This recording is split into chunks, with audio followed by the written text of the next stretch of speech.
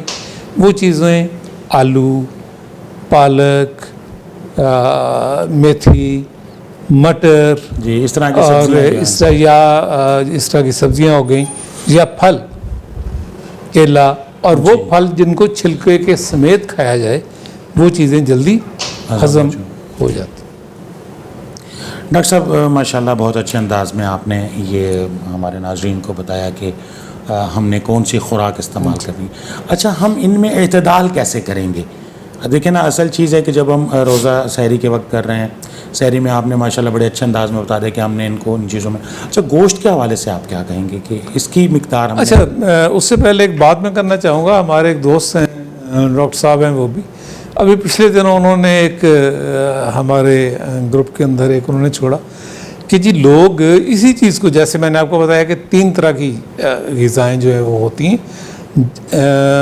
بہت جلدی ہضم ہونے والی اور تھوڑا ٹائم لینے والی اور پھر اس سے زیادہ 8 گھنٹے تک چلنے والی. تو اس نے ایگزیکٹلی اسی بات کو اس طرح سے ایک تھوڑا سا لائٹر ٹون میں اس نے کہا کہ جی لوگ اس کو میزائل کے طور پہ لیتے ہیں، شارٹ رینج، میڈیم رینج اور لانگ رینج.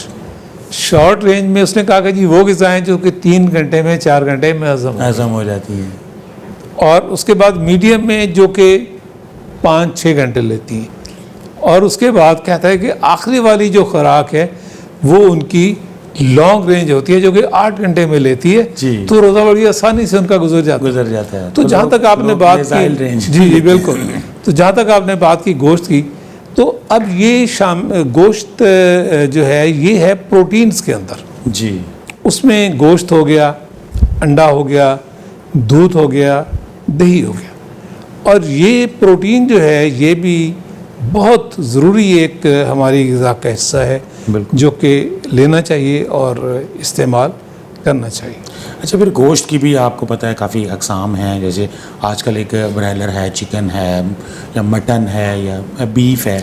تو اور خاص طور پہ آج کل ہم دیکھ رہے ہیں کہ ہمارے ہاں معاشرے میں یہ جو پیزا ہے اور شاورما اور برگر اور یہ اس طرح کی چیزیں زیادہ فاسٹ فوڈ جسے آپ بہت زیادہ آ گئے ہیں، اور یہ تکہ کباب اور اس طرح کی چیزیں آ گئی ہیں. تو ان سے ہمیں اجتناب کرنا چاہیے. اور پھر اس کے بعد پھر میں آپ سے افطار کے بارے میں پوچھوں گا کہ میرے بہت اچھا سوال ہے آپ کا. میرے ایک استاد محترم نشتر میں ہوا کرتے تھے اور اب بھی ہیں، اللہ تعالیٰ ان کو زندگی دے آمین اور صحت دے.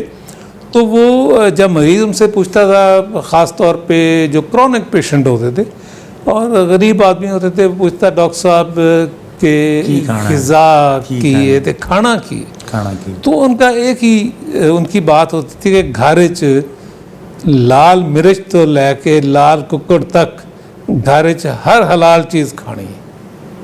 بالکل یہ ان کا جواب ہوتا تھا. بالکل، یعنی گھر کی چیزیں کھانی، گھر کی چیزیں، جی لال مرچ سے لال ککڑ تک گھر کی ہر حلال چیز کھانی ہے.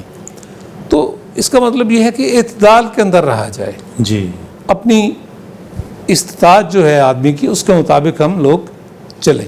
جی اچھا جب آپ کہ جی گوشت ڈیفینیٹ اس کو غذا کے اندر شامل ہونا چاہیے. اس کے علاوہ پروٹین جو میں نے ابھی آپ کو بتایا کہ انڈا ہے، دودھ ہے، دہی ہے، ان کو شامل ہونا چاہیے. باقی جو آپ نے فاسٹ فوڈ والی بات کی وہ وہی بات ہے کہ جو ہے کہ جی کہ روزہ فرض کیا گیا ہے، پکوڑے اور سموسے نہیں کیے گئے. بات وہیں پہ آ جاتی ہے. بالکل. تو یہ چیزیں جو ہیں تلی ہوئی چیزیں خاص طور پہ، جی، اور مرچ مسالے والی چیزیں جن میں سموسے، پکوڑے، رول، پیزا، اس طرح کے جو فاسٹ فوڈ چیزیں جو آ گئیں یہ ہمارے لیے نقصان دہ ہیں. ڈاکٹر صاحب ابھی میں چونکہ ہمارے پروگرام کا وقت اب ختم ہونے والا ہے تو آخری میں آپ سے یہ پوچھنا چاہوں گا کہ افطار میں ہم جیسے ابھی یہ سموسے پکوڑے نہ ہوں تو افطار کا تو کہتے ہیں کہ وہ چاسی نہیں آئی، تو اب کیا فرمائیں گے افطار میں ہمیں کیا کرنا چاہیے؟ اچھا اس میں جو ہے وہ افطار میں جو ہے وہ آدمی میرا خیال ہے کہ یہ تلی ہوئی چیزیں اور تیز مرچ مسالے والی چیزیں ان سے اوائڈ کریں. تو اس کے لیے جو بہترین چیزیں ہیں وہ کھجور ہے، آپ کا کیلا ہے، یا میں تو اکثر ریکمینڈ کرتا ہوں کہ شکنجبین، لیکن اس کے اندر ہلکا نمک، ہلکا نیمو اور چینی بھی ہلکی مقدار میں، لیکن ساتھ مد نظر رہے کہ اگر شوگر شوگر یا بلڈ بلڈ پریشر والے پریشر مریض یا نہ کوئی ہو، ان کو کوئی اور بیماری کرونک کو اس طرح کی نہ ہو جی تو اس کے حساب سے، اور پھر اس کے ساتھ ہلکی پھلکی، اور پھر ایک سورہ بقر 187 اس کی آیت ہے، اس میں یہ ہے کہ کھاؤ پیو رات کو سونے سے پہلے یا سحری تک، جی تو اس کا مطلب یہ ہے کہ اس درمیان آپ کھائیں پئیں، اور خاص طور پہ پانی ہمیں اس دوران زیادہ پینا چاہیے جی تاکہ جو ہمارے اندر پانی کی کمی جو- ہوتی جی ہے بالکل تو وہ پوری ہو جائے، ہو جائے۔ اور نظام ہضم جو ہے وہ ہمارا وہ بھی درست ہو جائے۔ اور پھر اس کے بعد بعض لوگ چائے بہت زیادہ پیتے ہیں، تو ان کے لیے گزارش یہ ہے کہ چائے کم مقدار میں پئیں، کیونکہ چائے زیادہ پینے سے یورین زیادہ آئے گا، یورین زیادہ آئے گا پانی زیادہ خارج ہوگا، تو پھر پانی خارج پانی کی ہوگا کمی تو ہو اس کے جائے گی۔ ساتھ نمکیات خارج ہوں گے، جی۔ اور وہ نمکیات ہمیں دن بھر کی ہماری مصروفیت جو ہے، ہمارا کام کاج جو ہے، اس کے لیے ضروری ہے۔ بہت بہت شکریہ محترم جناب ڈاکٹر، بہت بہت شکریہ محترم جناب ڈاکٹر محمد ظفر اقبال صاحب، chief medical officer ISP clinic Multan. آپ پروگرام میں تشریف لائے اور ہمارے ناظرین کو بڑی مفید معلومات فراہم کی، خاص طور پہ مجھے بھی پروگرام کا مزہ آیا اور بہت سی مجھے بھی معلومات ملی ہیں، تو انشاءاللہ آپ سے مزید بھی گفتگو کا سلسلہ جاری رہے گا۔ ناظرین اکرام، روزہ اور غذا کے حوالے سے آج کا پروگرام تھا، اور آخر میں بس یہی کہوں گا کہ ہم جو بھی کھائیں ہم اسراف نہ کریں، سوچ سمجھ کے کھائیں، اپنے معدے کا بھی خیال کریں اور اپنی صحت کا بھی خیال کریں۔ انہی الفاظ کے ساتھ افتخار علی گیلانی کو بھی اجازت دیجیے، اللہ حافظ۔